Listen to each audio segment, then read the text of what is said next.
Nimba Mining, fier sponsor du football guinéen.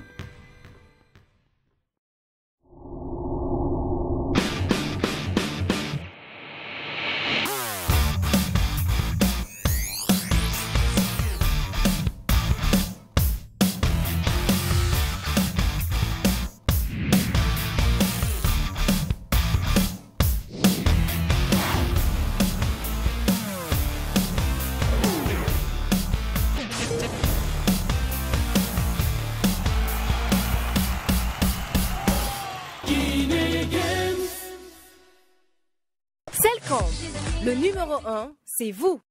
Bonjour et bienvenue dans Football Factory, spécial Coupe de la CAF. Le Royal Athletic Club de Conakry vient de concéder le nul face à l'Étoile Sportive du Sahel au stade du 28 septembre. 0 but partout. Occasion manquée pour les hommes d'Amara Traoré de prendre l'avantage à Conakry. Mais ce 0-0 va-t-il permettre aux hommes d'Antonio Soare de passer ce cap? Ce que nous allons voir avec les réactions des acteurs de ce match. Également au sommaire de cette édition, le tirage au sort de la Coupe nationale de football qui a eu lieu cette semaine à Conakry. Coupe nationale sponsorisée par Guinée Games. Nous allons revenir également sur le tirage au sort qui aura lieu le dimanche prochain du côté du Caire sur les éliminatoires de la Coupe d'Afrique des Nations. Les futurs et probables adversaires de la Guinée seront connus. Dans Football Factory, nous reviendrons dessus.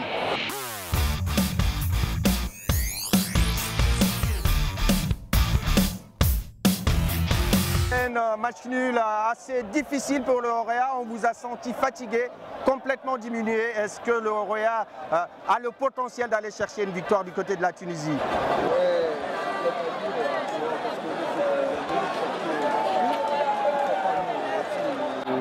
Parti là-bas chercher la victoire parce que c'est notre point faible. On ne marque pas le but, on ne marque pas. C'est la réussite qui nous fatigue beaucoup. Les attaquants ne retrouvent pas le cas.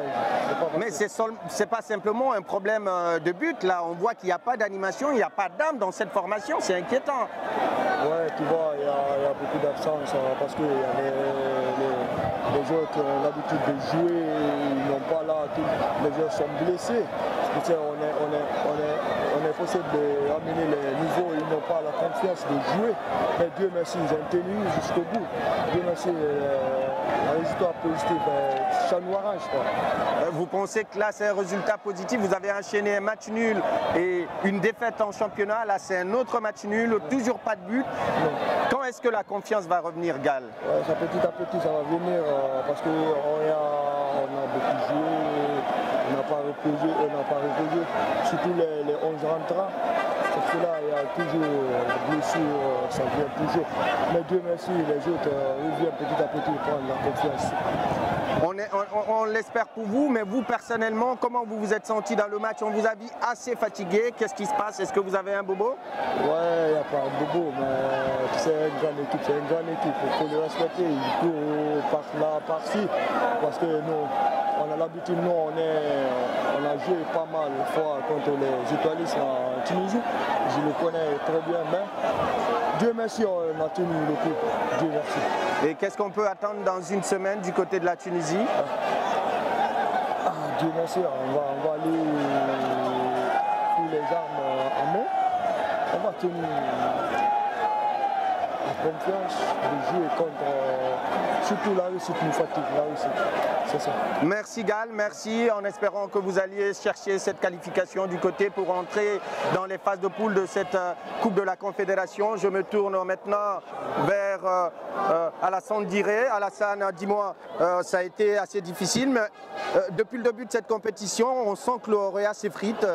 On ne comprend pas. Entre le premier match face aux Mauritaniens et ce match de ce soir-là, il y a eu une grande différence. Qu'est-ce qui se passe avec les hommes d'Amara Traoré? La question qu'on se pose, c'est la même. Qu'est-ce qui se passe? Il y a Amara Traoré qui avait souligné vendredi dernier en conférence de presse au siège du club à Matam. Il espère retrouver l'efficacité qui a manqué à son équipe lors de la Ligue des Champions. Je pense que l'efficacité n'est pas retrouvée parce qu'on a vu dans cette rencontre Moussa Kennedy qui est en deuxième explication qui a manqué pour moi l'occasion ou bien la balle de but. Il y avait ce gardien de but qui était là, ils étaient complètement séparés de la défense, mais le gardien était présent pour pour sauver les meubles de l'état sportif du Sahel. Donc je pense que du côté du Oroya, c'est l'efficacité, c'est l'attaque encore qu'il faut revoir, il faut bien retravailler pour ça, malgré ces absences de Jean-Noël Lingani ou encore de Niki Madraman. L'équipe s'est en sortie, mais derrière, après tout, on demande un résultat, le résultat c'est la victoire. Je pense que le fait de ne pas aussi encaisser un but ici à Conakry, ça va beaucoup aider à la formation d'Amara Traoré en maturité, mais il faut s'attendre à un très grand match à Sousse face à l'état sportif du Sahel. Ça ne sera pas facile, même si l'Oroya a pu quand même contre cette équipe ici quelques assauts, quelques velléités. Mais vous parlez de problèmes offensifs, mais on a vu bien que la défense du Oroya n'a pas été irréprochable. Les Tunisiens ont une barre et un poteau.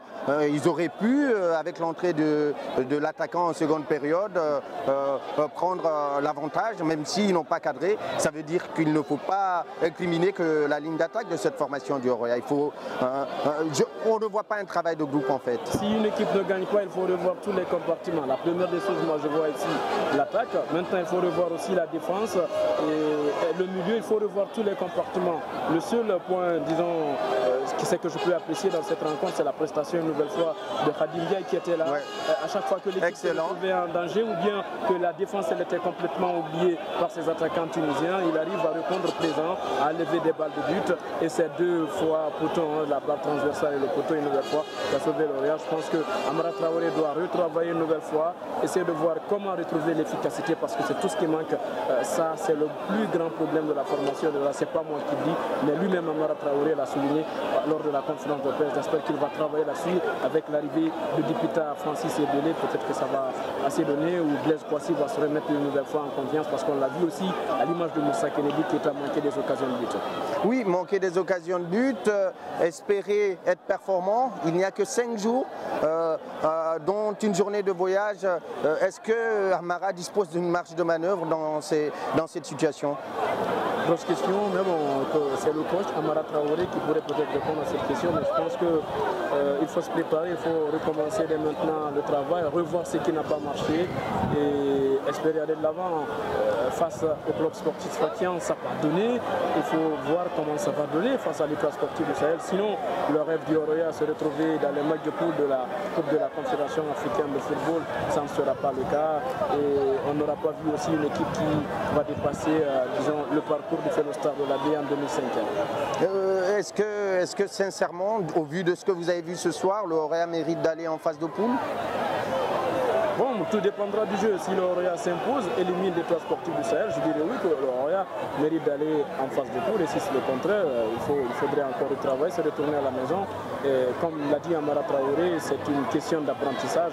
Et quand on apprend, il faut se comparer aux grands. Et les trois sportifs du Sahel, c'est un... Ce qui ne semble pas être forcément la vision des dirigeants du Oroya qui ont mis assez de moyens et qui ont doté cette équipe d'un effectif assez riche pour aller chercher cette qualification. C'est vrai que pour la Ligue des Champions, ça n'a pas pu se faire. Mais pour cette Coupe de la CAF, c'est le minimum qu'on puisse leur donner au vu des investissements. C'est le plus grand mal que moi je pourrais souhaiter au Oroya, se retrouver dans les matchs de poule d'une compétition africaine. La Ligue des Champions, c'est raté. Il faut maintenant voir comment se retrouver dans les compétitions de la Coupe de la Confédération africaine de football. Bonne chance au Oroya. Je pense qu'Amara Traoré et tout son staff ils vont travailler une nouvelle fois pour voir le Oroya dans les matchs de poule. Ça va peut-être aider le football guinéen, autrement ça ne sera pas simplement le Oroya. Sinon, une autre parenthèse, dimanche prochain aura lieu du côté du Caire le tirage au sort des éliminatoires de la Coupe d'Afrique des Nations avec des adversaires du Sili national que nous connaîtrons. On connaît déjà les 3 chapeaux, il reste un seul chapeau à constituer. Ces éliminatoires vont commencer par ces barrages-là. Est-ce que pour le Sili, on peut espérer une main clémente quand on est dans le 3e chapeau? Bon, attendons de voir à l'issue du tirage au sort qu'est-ce qui va se passer, mais je vais juste dire pour aller à la Coupe d'Afrique des Nations de 2015, il faut travailler dur. La Guinée a manqué à ses précédentes Coupes d'Afrique des Nations. Je pense que Michel Doucier qui avait confié « laissez-moi une chance », je vais forcément me rattraper. Attendons de voir les adversaires à l'issue du tirage au sort. On va voir ce que, disons, les adversaires du Sili national de Guinée, mais espérons qu'ils essaieront de refaire tout cela. On va voir les joueurs guinéens qui sont à l'étranger, ceux qui sont en nation, qui peuvent venir au sein du Sili national de Guinée.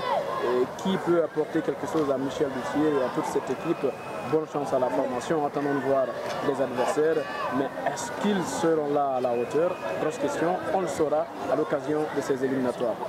Merci Alassane Diré, merci à vous. Alors que nous allons recevoir Jean-Noël Lingani qui n'était pas malheureusement sur le terrain ce soir avec ses coéquipiers.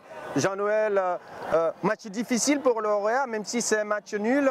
Je pense que votre équipe a du mal à construire, à produire du jeu. Aujourd'hui, on a vu que et offensivement et défensivement, vous n'avez pas été à la hauteur face à cette formation du club de l'Étoile du Sahel. Est-ce que ce n'est pas un problème mental maintenant? Et oui, je crois que vu le match, tout le monde a vu que ça a été un match difficile. On n'a pas su produire le jeu qu'on fait d'habitude, je dirais. Mais bon, un match nul aussi, c'est beau à prendre. C'est beau à prendre. Pendant nos chances, on va aller essayer de se battre là-bas pour avoir la qualification. Essayer d'avoir la qualification, ça veut dire faire mieux qu'à Casa, mieux qu'à Sfax. Est-ce qu'aujourd'hui, au vu de l'état mental de cette formation qui vient de concéder un match nul en championnat face à Tico, une défaite face au Fellow-Star, c'est dans l'ordre du possible? Ben oui, tout est possible en football. Bon, on a fait un match nul ici, on n'a plus rien à perdre, quoi. Là, on part la tête libre, donc voilà, tout est possible. Vous jouez votre saison sur ce match-là, pour la Coupe d'Afrique en tout cas? Et oui, si on veut continuer en Coupe africaine, il va falloir se qualifier. Est-ce que Jean-Noël sera de la partie pour ce match-là? Et qu'est-ce qui a fait qu'il n'a pas joué ce match d'aujourd'hui? Je n'ai pas joué ce match d'aujourd'hui parce que j'avais des pépins physiques. Là, je suis allé pour des soins au Burkina. Je suis de retour. Je crois que le match retour, je serai bel et bien présent. Merci Jean-Noël Lingani, on vous souhaite beaucoup de chance. On va accueillir sur ce plateau Dramane Nikema, international burkinabé également, absent de ce match. Dramane, comment vous avez trouvé vos coéquipiers ce soir? Oui, bonsoir d'abord. Bon, je pense que ce qu'on a fait, bon, c'est pas toujours arrivé. L'essentiel, on devait sortir avec la victoire. Bon, Dieu merci, bon. C'est terminé un match nul. Donc je pense que le match retour, on va mettre le paquet pour pouvoir aborder le ciseau. Mais ce qui m'inquiète un peu au niveau de cette formation du Lauréat, vous avez commencé très haut cette compétition de Coupe d'Afrique, mais aujourd'hui on sent qu'il y a un doute qui s'est installé. Est-ce que vous vous rendez compte au sein du groupe que vous n'êtes plus au niveau où vous étiez il y a quelques matchs? Bon, au fait, bon, je peux comprendre. Je pense qu'avec le travail aussi, bon, tout ce qu'on a fait aussi, bon, il y a tout ça dedans. Je pense qu'il y a la fatigue, bon. Vous vous sentez un peu fatigué? Vous avez trop carburé la préparation, le championnat, la Coupe d'Afrique? Est-ce que c'est un peu trop pour vous? Ouais, bon, normalement on ne doit pas parler de ça. Contre la fatigue, bon, c'est notre boulot. Normalement on doit se reposer pour pouvoir être en forme le jour des matchs. Pas qu'on va attendre après le match, maintenant ils vont dire que non, c'est la fatigue. Non, je peux dire que bon, on n'est pas toujours concentré, je pense. Hein. Sinon, normalement, on ne doit pas faire les matchs. On aurait appris que la direction aurait pesté cette semaine contre certains comportements. Il semblerait que les joueurs ne récupèrent pas assez, que certains sortent en boîte même les veilles de match. Est-ce que c'est des informations qui vous arrivent aussi? Bon, je n'ai pas entendu ça. Hein. Mais la direction aurait interdit que les joueurs sortent à partir de 22 h en semaine. Oui, même si eux-mêmes ne parlent pas. Nous, on est conscients. Normalement, on ne doit même pas sortir à partir de 20 h, 21 h 30 comme ça. Fin de manger, on doit reposer comme il y a des boulots. Normalement, on sait ce qu'on veut. On a laissé tout le travail à l'école, tout. Donc, c'est ça, on doit se baser pour ça, pour pouvoir faire plus encore.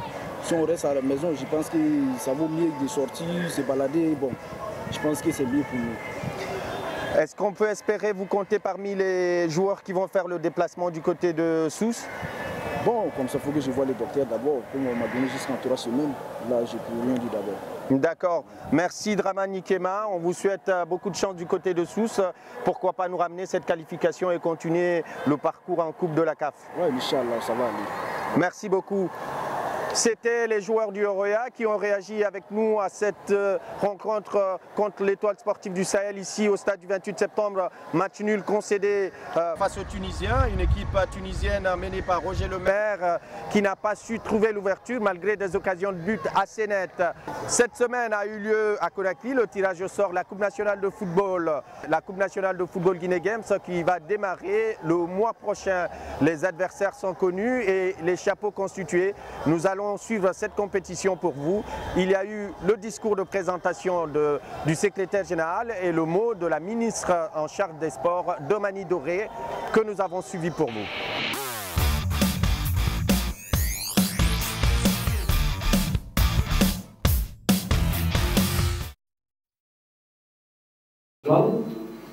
Il n'y a que le comité exécutif, en tirant les leçons des éditions précédentes et en tenant compte donc des forfaits rocambolesques qui ont été administrés, parce que quand une équipe aussi une forfait à domicile, c'est vraiment grave.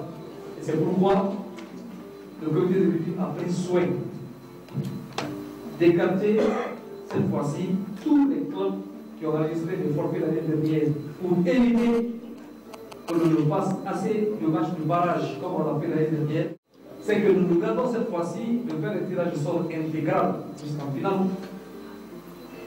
Nous nous proposons, ayant un sponsor de taille derrière notre événement, de faire un tirage au sort pour le premier tour éliminatoire, entendu que le tour préliminaire l'est déjà par les ligues régionales de football ou le sera.